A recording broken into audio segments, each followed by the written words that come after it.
And so, yet another installment into the hidden history of the African American warrior. I want you to listen very closely, especially if you're an adult African American who live in or came from the hood. It's an incredible lesson that you need to know. It was around 1865 when the commander of the 62nd U.S. Colored Infantry advised his men to buy land. You got that right. It was at the end of the Civil War. He advised them to buy land with their money. The family did not need a lot of acreage to live adequately. However, this commander said, you need to buy it. I'm quoting him, "It is a great deal better for you to live upon your land than to hire land from another or to work for another," says Lieutenant James Brisbane of the 6th U.S. Colored Cavalry. He also told his men to save your money, buy property, educate your children, and he assured them that the government would protect their rights. In conclusion, he ordered them, I repeat, ordered them, I'm quoting, "Go now, black soldiers, to your houses and become orderly, sober, and industrious citizens." He also reminded them, "The flag that now floats over us is as much yours as it is mine, and you must at all times be ready to defend it." That's what the U.S. colored troops left the Union forces after defeating the Confederates with. Buying land, folks. And let me just tell you, throughout the South, and in particular throughout Mississippi, huge swaths of acreage was in fact purchased by African Americans. That combined with land grants. My great-great-great-grandmother and grandfather, Thomas Benton and Melinda Benton, her body's buried right there by Airport Road. The grave is still there. They got 40 acres there in what is called Turkey Creek. They, along with 3 other families. 40 acres before Gulfport was even Gulfport.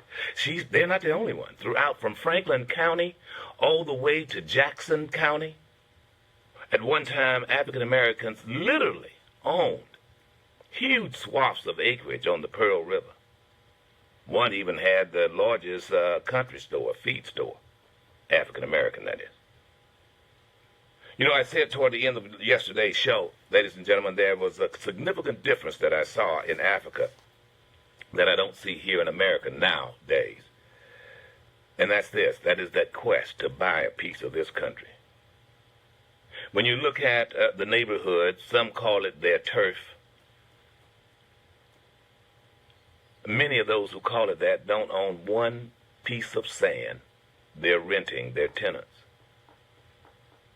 Now, I said listen closely because, ladies and gentlemen, unless there is that quest with an adult male or female, unless you are seeking to own your own, you'll only be driven fleetingly by success. In other words,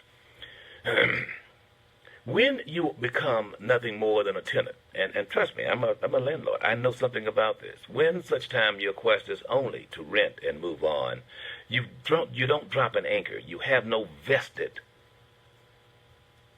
interest, no long-lasting investment into your future.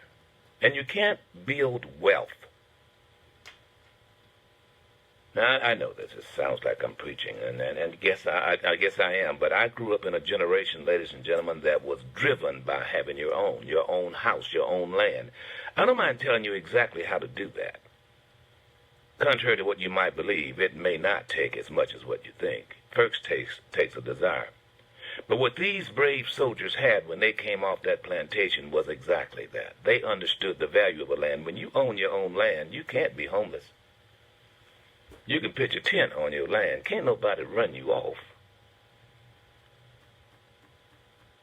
When you own your own land, ladies and gentlemen, you can grow your own food. In the 1800s, and I dare say in the 1960s, African Americans particularly knew that. Caucasians as well. But I'm talking about the generation that seemingly is lost. When you look at little places like Sawyer City, Turkey Creek, North Gulfport, or in and around South Jackson, or there in Birmingham around 4th Avenue, or even just off of Claiborne. When you go into the St. Bernard area, just about every one of those little houses had a little garden. My aunt used to grow greens. She had, what is the little squash called? Your stuff, mirlitones. She had mirlitone vines to this day, growing right there with the morning glory. Mirlitones, you make stuff, mirlitone. Oh, good stuff. Man, it's good. What I'm saying to you is, and what's missing, and what I saw quite fervent in the continent of Africa, in every country I went to, was this desire to have land. And I'm going to tell you, in Senegal particularly, just about every, look, there were houses on top of houses being built. There's a building boom, the likes of which I have not seen. I've never seen. The main quest is to have your own. Unless here in my great country that quest is derived again, or at the very least the desire to have your own in urban cities, unless that comes back, trust me, ladies and gentlemen, we're going to be an anchorless ship. You see, when you own your land, then you understand the importance of the school district that you're in. Because it is, when you own land, and this is as a real estate broker, house values are controlled by a lot of things, and one of the most important things is controlled by is the education, the public school that's available. People want to locate in areas that have successful public schools. Therefore, the price of your land goes up. So that's it, Ro. You had asked me. You wanted me to share it with you. That is a significant difference. And I'm going to tell you, as an African people, as people, period, the quest in most wars that have been fought in this great world has been as a result of land. I mean, Malcolm X was right. There's always been the quest for land. But when one does not have that quest, then he becomes nothing more than a nomad. Not attached to much of anything, one can argue. Unless, of course, he seeks to defend the land that he's roaming on, like the Maasai, or like the Sioux, for that matter. But when you're not attached to the land, then trust me, you have a tendency to not be attached to anything that is of value. Now, whether you know that or not, like it or not, it's just my opinion. So there you have it. All right, did you get this? I did. You own that. I do. So do you, Whitlow? Yes. Huh. You feel different about that, don't you? It's a certain kind of,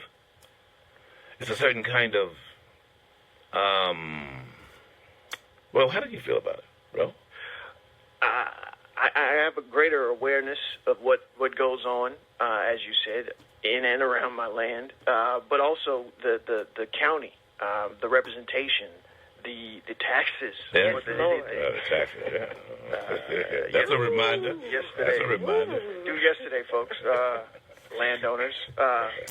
But that puts things into perspective as to how you want that area to be, first of all, to be looked after, not just by you, but the overarching county, the city, the town. Well, that makes you want to vote, I can tell you that, Exactly because these right. folks are deciding what's going to happen. Precisely. Exactly. Right. Whether or not, my mom's dirt road gets regraded or not is based on, how I vote in Stone County. And the fact that you own that piece of land, that it puts you in a... Let me tell you, when you own land, you can bail yourself out of jail. Right. You can put your property up. Very good point. Thank you for mentioning that. If you do own land, you can borrow against that land for a bail bond if you were to need one. Well, you pledge it is what you do. You pledge it as like a collateral and you situation? don't have to go to a bail bondsman. Actually, you can actually pledge it to the court. Just put that up? Absolutely. Fantastic. But I mean, you know, a lot of folks don't have that perspective because of that lack of that lack of knowledge based on their not owning land. Well, I don't know what happened to it because it was here not very, very long ago. And I mean, when the commander gave his troops that instruction to go and buy land, trust me, they did. They did it with a clip. I mean, even Jeff Davis's own plantation was bought by African Americans. I mean, Mount Bayou was born out of that. So was Bolton. So was just about huge swaths of the Delta. I'm going to tell you, folks, here in Harrison County, at one time my family owned the lion's share of what is now Pass Road. Huge swaths of land. A frequent caller, Ishmael, to this show, owns huge acreage there in and around Franklin County. His family members. So, at any rate, I'm going to move on here, folks. Just as a recollection from Africa, let's call it that. All right, let's get to it. Is this Biloxi Bob? The one and only. My man. Where is he? I want to go to him if I can, before we get into the other stuff. Good morning, Bob. Good morning, Red. It's so good to hear from you. Man, it's good to hear from you. I talked to you a moment again, got out of the hospital. Now, I'm going to give you a scenario.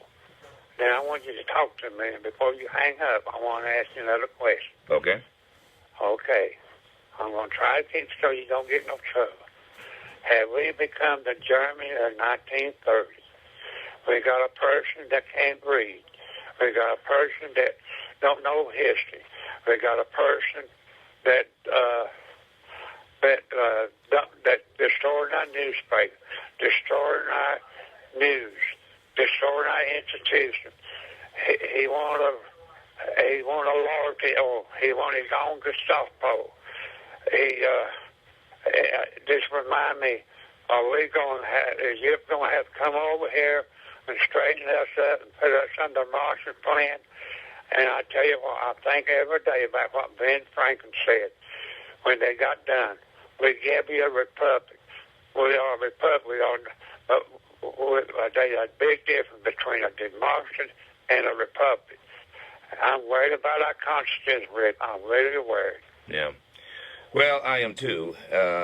You equated this with Nazi Germany, and I'm going to tell you, when you hear what I call oxyconservative talk, well, actually it's Russian radio now, it's that kind of indoctrination. I mean, you saw the same thing. But I didn't want to use that word, because I didn't want nobody to tell you. Well, I understand it, but I get it. It's an analogy that was used by Adolf Hitler. He controlled. People don't know it, but Adolf Hitler was basically a newspaper man. I mean, you know that he was a writer because he wrote Mein Kampf, but he started was first. A madman, but was a genius. Well, I don't think he was a genius. I think he was an opportunist, not unlike, and he was a salesman, not unlike the current president we have. But he discredited the media. That's what he did in Berlin. We're talking in the 1940s, early 40s here. But look, let me just say this to you, Biloxi Bob. I understand your concern, because what we now have is oxyconservative talk radio and a president who is saying, look, the FBI supported Hillary and the Russians supported me, Donald John. Who do you support, America? And I'm going to tell you, I asked a caller yesterday about that, and I was shocked. He would just assume a Russian supported Donald John than the FBI. When we start challenging every person who took that oath and suggest that somehow or another they are political, I'm going to tell you, we are sowing we are unraveling I don't care what government agency you work for. You take a government oath to protect this country, and we are not protecting it. Yeah. Well, the question is, from whom? Can I ask you one question before you hang up? Yes, sir. My niece says she's been trying to get into you for 5 years. If she come over here one day, will you let her talk to you? Absolutely. Okay, thank you, Rip. All right, hang on. I'm gonna put you on hold so we can get information on your niece. Yeah, go ahead and get information. Absolutely. I'm kidding me? I'm not even talk. But Bob brings up an interesting point. You know, whole thing is unraveling here. It really, really is. Now we understand that. There's more to be said from one Hope Hicks, who had vowed that the emails sent to Jared Kushner and Butthead, the Donald John Jr., You know, when they had the meeting in Trump Tower with the Russians? She vowed in front of Trump's attorney that that email would never get out. This is the one whereby Donald John lied and said that he didn't know anything about that meeting. Now look, folks, whether you like it or not, there's some things that's been said by our president that's questionable. And there's some outright, downright lies that you can't ignore. And I'm not talking about stuff involving some porn queen and all that crap. I'm not talking about that. I'm talking about his relations with a hostile power and his reluctance to come forward. And now his undermining the investigation of himself. You know, we just decided to go back and just put together a little collage of all the things he has said that you and I both know has been proven to be erroneous, completely erroneous, and which means, of course, they were just bold-faced lies. Take a listen. I don't know Putin. I have nothing to do with Russia, folks. I never met Putin. I don't know who Putin is. I never met Putin. Involved with Putin, for I have nothing to do with Putin. I've never spoken to him. I don't know anything about him other than he will respect me. I have no relationship with Putin. I have no relationship with him. I don't know what it means by having a relationship. I mean, he was saying very good things about me, but I don't have a relationship with him. I didn't meet him. I haven't spent time with him. I didn't have dinner with him. I didn't go hiking with him. I don't know. I wouldn't know him from Adam, except I see his picture and I would know what he looks like. I have nothing to do with Russia. Nothing to do. I never met Putin. Nothing to do with Russia whatsoever. So you have no loans from Russian banks or investors? Absolutely not. He said very nice things about me, but I have no relationship with him. I don't. Yeah, you said for 3 years, 13, 14, and 15, that you did have a relationship with him. No, look, what do you call a relationship? I mean, he treats me with great respect. I have no relationship with Putin. I don't think I've ever met him. I never met him. I don't think I've ever met him. You would know it if you did. I think so. Yeah, I think so. So I don't think I've ever met him. Never spoken to him on the phone? I've been in Moscow. I didn't meet him in Moscow. Where? Never spoken to him on the phone? I have never spoken to him on the phone, no. Can you say whether you are aware that anyone who advised your campaign had contacts with Russia during the course of the election? No, nobody that I know of. Nobody. So you're not aware of any contacts during the course of the election? How many times do I have to answer this question? Can you just Russia is a ruse. Russia is a ruse. I have nothing to do with Russia. Haven't made a phone call to Russia in years. Don't speak to people from Russia. Not that I wouldn't. I just have nobody to speak to. I have nothing to do with Russia. To the best of my knowledge, no person that I deal with. I have nothing to do with Russia. I have no investments in Russia. None whatsoever. I don't have property in Russia. A lot of people thought I owned office buildings in Moscow. I don't have property in Russia. I'm not involved with Russia. But I have nothing to do with Russia. I own nothing in Russia. I have no loans in Russia. I don't have any deals in Russia. I have nothing to do with Russia. To the best of my knowledge, no person that I deal with does. Russia is fake news. Really? I have no relationship with Putin. I do have a relationship with him. I have no relationship with him. He has said nice things about me over the years. I remember years ago, he said something many years ago. He said very nice things about me, but I have no relationship with him. When I went to Russia with the Miss Universe pageant, he contacted me and was so nice. I have no relationship with Putin. I don't think I've ever met him. I never met him. I was in Russia. I was in Moscow recently, and I spoke indirectly and directly with President Putin, who could not have been nicer. I have never spoken to him on the phone, no. Now, folks, you've got to be the judge here. Do you think I just made that up? You think that was a good impression by Roe of Donald John? It was not. Now, look, folks, there's a long list of lies this guy has said, particularly as it applies to Russia. All the other crap is just that crap to me. And that doesn't mean it's not as important. But what is important is whether or not we've got a foreign power who has now propped up the man we are calling president. And now that man is now suggesting that Rosenstein, the person he appointed to replace his own attorney general, who he criticized for leaving the investigation, he's now looking to get rid of Rosenstein. And even, according to reports here, asked Rosenstein whether he was on the team. Asked the deputy director whether or not he voted for Donald John. Who does that? Who does that? That noose is tightening is what is happening here, folks. Mueller is tying it together financially. He has, loose lips may sink ships, and now even Donald John's attorney is suggesting that, well, look, that's not enough. Either charge him or we're not going to allow you to sit down and ask the president any questions. What is the charge? You'll hear some people call, well, what is the charge? Espionage. That's what the charge is.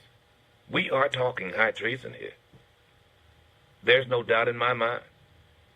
We're talking not only obstruction of justice in my mind, as I hear a guy, look, if we were talking about a drug kingpin, Noriega, or pick one, and he was seeking to do this with a prosecutor, seeking to remove a prosecutor, trust me on this.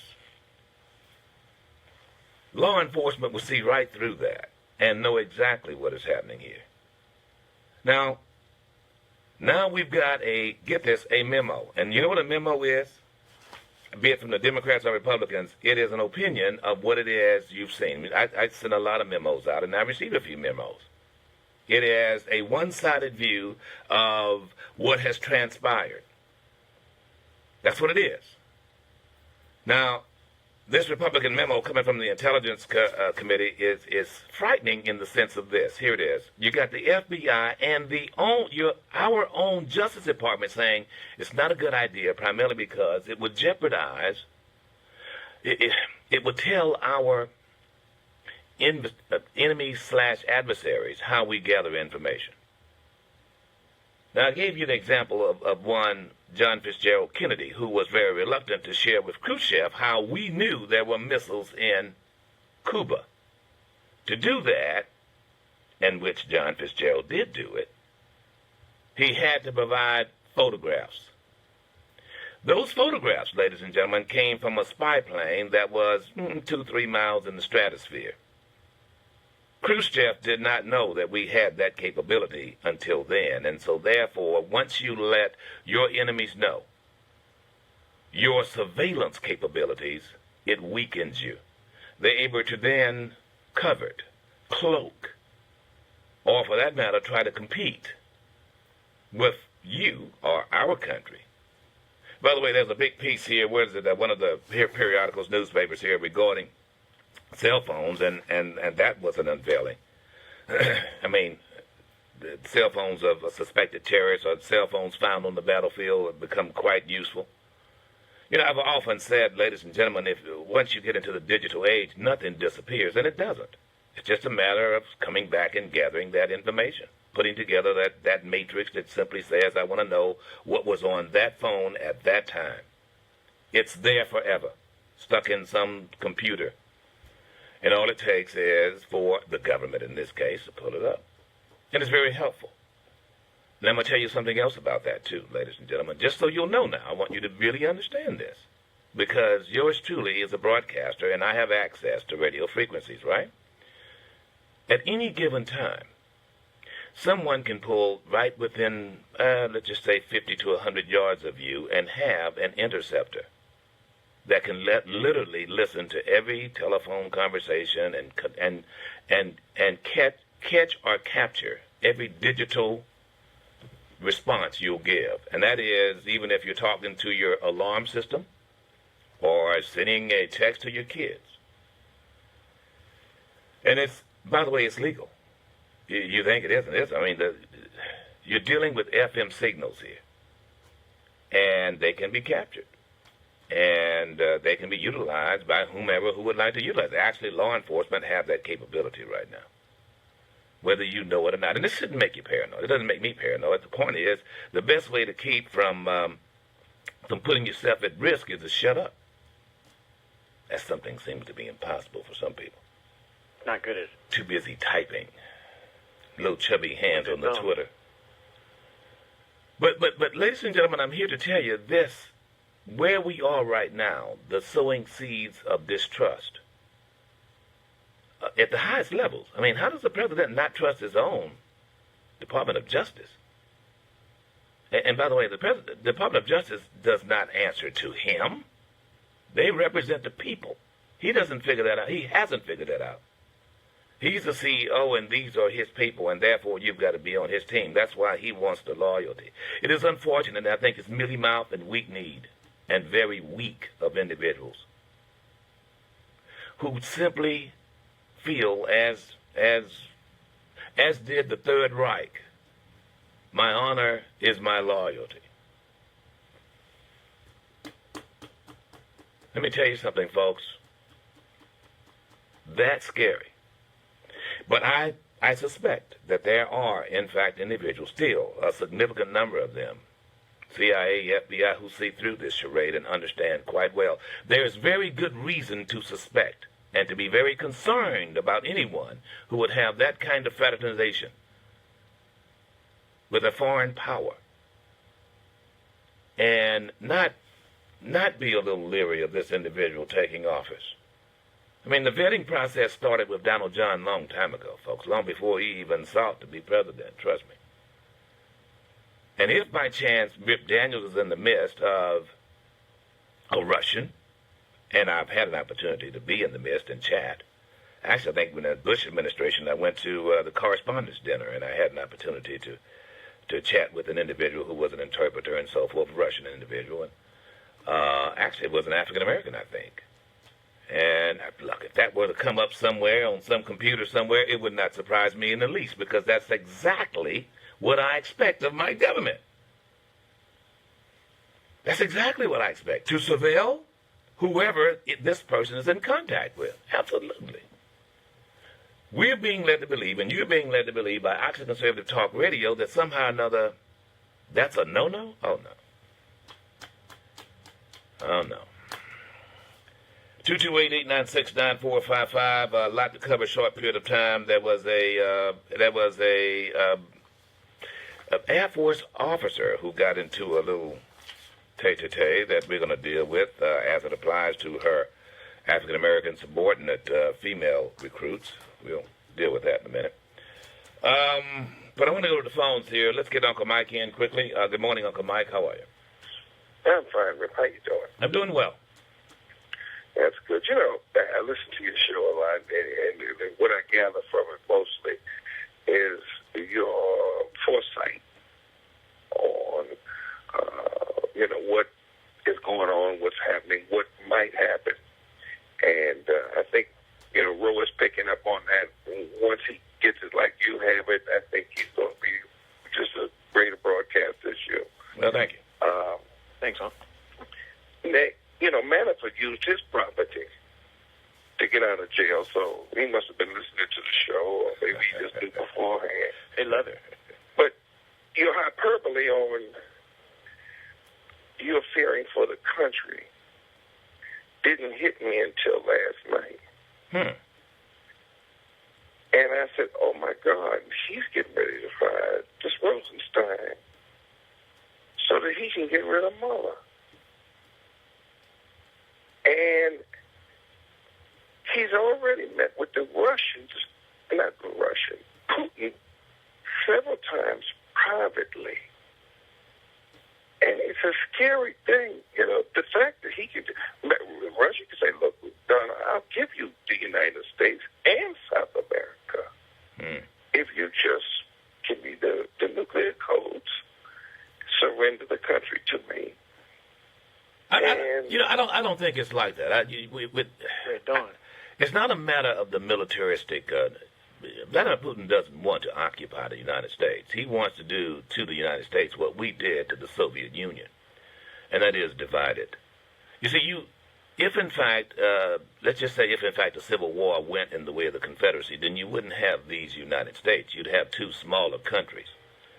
And no doubt, I don't know how well they'd be getting along right now. France was a friend of the Confederacy. What I'm suggesting to you is if Texas and California were to become disunited, should I say, then it would make a weaker union. And I'm going to tell you, Is that doable? I think it is doable. Trust me on this. I don't think it would take a war for that to happen. When and if the dollar, our debt gets to the point where the dollar is diminishing the way it's doing, particularly against the ruble, then it becomes an economic decision, not a military one. You got me? I understand, and the dollar is falling. That seems like, but he mentioned that the dollar value was too high. He did say that. And he did say the that. people who sell things and so forth, they're cheated. Like China's able to sell things cheaply to us, and then we sell it to us, the people in the United States. So if the dollar was low, people can buy more of their things throughout the world. But no, you know. Well, let me just tell you, I come from a country. You know, I came from Africa, and I, you know, in Zimbabwe. Trust me, the dollar's worthless. 35,000 to 1 there, and of course in Senegal it's like 2,000 to 1, to 1 about $1. Let me just tell you, if our dollar value lowers, that means that foreign entities can buy more of us. That's also one reason why China bought significant huge swaths of America some time ago when our dollar wobbled, should I say, or went down, and there was this urgency to buy gold. So, look, I appreciate you calling, Uncle Mike, and I appreciate the compliment. It's just a theory. However, everything I'm seeing now is pointing toward the possibility that I've not seen anything to challenge it. Donald John did exactly what I thought he would do, and that is not institute the sanctions. Why? The ruble is now down to 56.